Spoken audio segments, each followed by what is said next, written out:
Джастин, құттықтаймын. BMF чемпиондық белбеуін жеңіп алдың. Тағы да бір керемет жеңісіңді көрсеттің. Қазір өзіңді қалай сезінесің? Иә, керемет. Бұл жолда жүргенім үшін жаратқанға әрдайым рахметімді айтамын. Осы уақытқа дейінгі еткен еңбегіңнің жемісін көру бұл бір бөлек сезім. Тамаша, бұл жекпе-жекте қиындықтар болады деп ойладың ба? Дастин өткені бірінші раундта керемет төбелесті.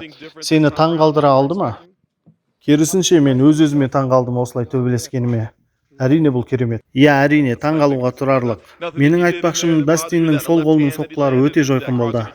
Иә, мені 12 апта бойы Дастиннің сол қолының соққылары ойландырды десем де болады.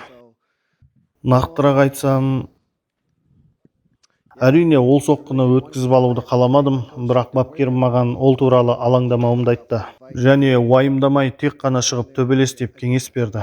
Жақсы, сен бұл хай-кикті бірінші раундта қолдандың. Сол кезде осы әдіс арқылы уақытынан бұрын жеңіске жететініңді сездің бе? Жоқ, әрине жоқ. Мен тек қана сол сәтті ұстап алдым. Шынымды айтсам, бұл әдістің осылай керемет іске асып кететінін білмедім. Бұл соққы арқылы оның сол қолынан өзімді алыс ұстадым десем де болады. Иә, бұл сенің мансабыңдағы керемет жеңіс. Енді әрі қарай қандай жекпе-жек сені қызықтырады? Махачев Оливейра жекпе-жегінен басқа. Көреміз. Бәрібір ең соңғы шешімді UFC айтады. Мен әзірге білмеймін. Махачев Оливейра жекпе-жегін барып көресің ба? Немесе бұл жекпе-жекті сақтандыратын шығарсың? Бұл туралы байланысқың келе ма? Иә, бұл жекпе-жекті көремін, бірақ сақтандырамын деп айта алмаймын.